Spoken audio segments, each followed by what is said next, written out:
Assalamualaikum warahmatullahi wabarakatuh.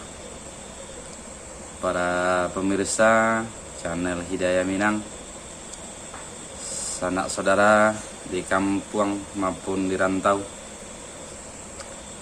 Pada kesempatan kali ini, karena banyak yang memesan tentang pandangan saya dari hasil berbagai penelitian maupun penelusuran panjang yang saya lakukan. Jadi banyak yang bertanya pandangan saya tentang sejarah peradaban Minangkabau, di mana peradaban Minangkabau adalah peradaban yang unik, yang lain daripada yang lain. Berbagai misteri masih tersimpan hari ini sampai hari ini. Banyak generasi yang ingin tahu lebih dalam tentang sejarah peradaban. Dan sesungguhnya warisan leluhur telah menjelaskan segalanya, namun masih dalam bentuk rumusan. Jadi untuk mengungkap berbagai misteri yang menjadi teka-teki, khususnya dalam masalah sejarah peradaban Minangkabau, maka perlu kita mengurai dan memahami konsep-konsep rumusan yang diwariskan oleh leluhur kita. Namun, sebelum kita berbicara lebih jauh tentang sejarah peradaban, alangkah baiknya kita memahami dan mengetahui esensi dari pengetahuan sejarah itu sendiri. Sebab tanpa kita memahami esensi pengetahuan sejarah, maka sejarah hanyalah akan menjadi ajang perdebatan yang tidak akan ada ujungnya, seperti meminum air lautan. Semakin diminum akan semakin terasa haus dan dahaga. Apa sesungguhnya yang menjadi esensi dari kajian sejarah? Secara umum kita ketahui bahwa sejarah merupakan kejadian masa lalu yang dapat diambil hikmah dan pelajaran untuk menata hari ini dan mempersiapkan masa depan yang lebih baik. Dan itulah yang menjadi esensi atau esensi sejarah itu sendiri. Sebagaimana ungkapan Bung Karno, jas merah, jangan melupakan sejarah. Artinya sejarah merupakan pelajaran yang sangat berharga bagi generasi penerus, bagi generasi kita untuk menata kebaikan atau kehidupan yang lebih baik. Jadi kalau memang benar itu adalah esensi dari sejarah, maka dari setiap keterangan dan pengetahuan sejarah, yang paling penting kita dapatkan adalah hikmah dan pelajaran untuk menjadikan atau untuk menjadi pedoman dalam kehidupan.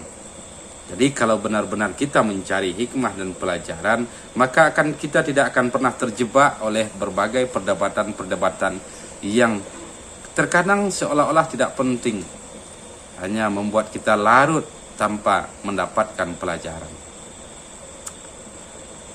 Sebelum saya berbicara lebih lanjut tentang sejarah peradaban Minangkabau, saya sedikit berbagi pengalaman. Berapa waktu yang lalu ada rombongan para peneliti sejarah yang terdiri dari akademisi maupun mahasiswa yang bertanya tentang peradaban sejarah Minangkabau. Dari setiap mereka mengajukan berbagai macam pertanyaan tentang perjalanan leluhur dalam mengonsep peradaban. Singkat cerita, dari sekian banyak pertanyaan, kemudian saya sendiri bertanya tentang esensi sejarah itu sendiri, sehingga kita dapat menemukan atau mengambil hikmah dan pelajaran sebagai pedoman. Jadi setelah dari mereka bertanya, kemudian saya memberikan sebuah pernyataan dan sikap di mana saya bergeser dari tempat duduk semula. Kemudian saya berkata, sebelum saya menjawab pertanyaan-pertanyaan dari sekian banyak pertanyaan, saya bertanya, yang dikatakan sejarah itu bagaimana? Kemudian salah seorang dari antara mereka menjawab, sejarah adalah masa lalu. Dan saya bertanya kembali, apakah termasuk yang terjadi barusan? Ya, itu tergolong sejarah. Kemudian karena mereka menjawab itu adalah termasuk tergolong sejarah, maka saya meminta pandangan mereka tentang sikap yang saya lakukan, di mana saya beranjak atau bergeser dari tempat duduk semula. Dengan mengajukan pertanyaan, saya ingin bertanya, kalau memang sejarah itu adalah masa lalu, termasuk berapa saat yang lalu, itu termasuk sejarah, menurut saudara dan bapak-bapak, hal apa yang menyebabkan saya bergeser dari tempat duduk saya semula? Kemudian setiap mereka memberikan jawaban yang berbeda-beda. Singkat cerita, dari berbagai sikap dan jawaban yang dikeluarkan dari setiap tamu, kemudian saya melanjutkan pembicaraan. Itulah, jangankan sejarah ribuan tahun yang lalu, ratusan tahun yang lalu, yang barusan terjadi, kita meminta pandangan daripada saudara-saudara, bapak-bapak semua yang menjadi saksi dari sejarah itu sendiri, telah memiliki berbagai pandangan-pandangan, perbedaan pandangan, perbedaan pendapat. Itu sebagai penyaksi atau saksi sejarah. Kemudian saya sendiri juga punya argumen, juga punya penjelasan tertentu, tergantung pertanyaan dan tergantung situasi dan kondisi. Bahkan bisa penjelasan yang saya berikan tentang kejadian ini juga tergantung oleh situasi dan keadaan. Artinya, jangankan kita berbicara tentang kebenaran sejarah masa lalu, kejadian hari ini terkadang bagi diri kita sendiri masih tetap menjadi misteri. Jadi oleh sebab itu cerita ini dapat kita simpulkan sebagai sebuah untuk menemukan sebuah pemahaman tentang konsep sejarah. Jadi kalau memang sejarah itu adalah kejadian masa lalu yang bisa diambil hikmah dan pelajaran untuk menata masa depan yang lebih baik, maka jangan pernah terjebak oleh perdebatan-perdebatan tentang kebenaran sejarah.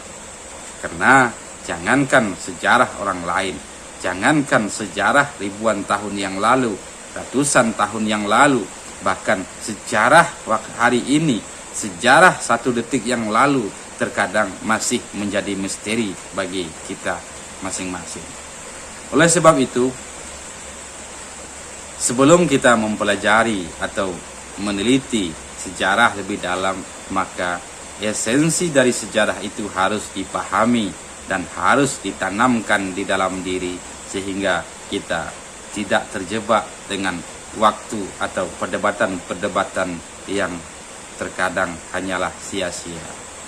Baiklah, kita akan memulai memahami konsep sejarah dari warisan Tambo sebagai acuan tentang peradaban Minangkabau. Perlu diperhatikan, Tambo bukan sekedar sejarah perjalanan, tapi Tambo adalah sejarah rumusan, sejarah pengetahuan, sejarah berbagai konsep dalam kehidupan. Jadi untuk memahami rumusan Tambo dibutuhkan berbagai pengetahuan dari berbagai disiplin ilmu, sehingga dapat memahami konsep yang sesungguhnya yang tersimpan dalam rahasia yang tersimpan dalam rumusan Tambo itu sendiri. Ungkapan Tambo diawali dengan penjelasan atau tuturan samaso alun barabalun masolawi secampak jalo tanah darek balu leleba nan timbu Gunung Merapi. Ungkapan ini merupakan sebuah ungkapan hasil perumusan dari himpunan berbagai pengetahuan. Jadi untuk memahaminya kita perlu melihat dari berbagai sisi pengetahuan sehingga bisa memetik atau menemukan intisari dari sejarah peradaban Minangkabau. Jadi mungkin video ini akan dibagi menjadi beberapa bagian. Semoga kita memudahkan kita untuk mendapat pemahaman. Jadi untuk bagian pertama ini cukup sampai di sini dan tunggu video selanjutnya. Kalau ada pertanyaan silakan ditulis di bagian komentar atau pembahasan selanjutnya tentang sejarah peradaban Minangkabau. Demikian, mohon maaf. Assalamualaikum warahmatullahi wabarakatuh.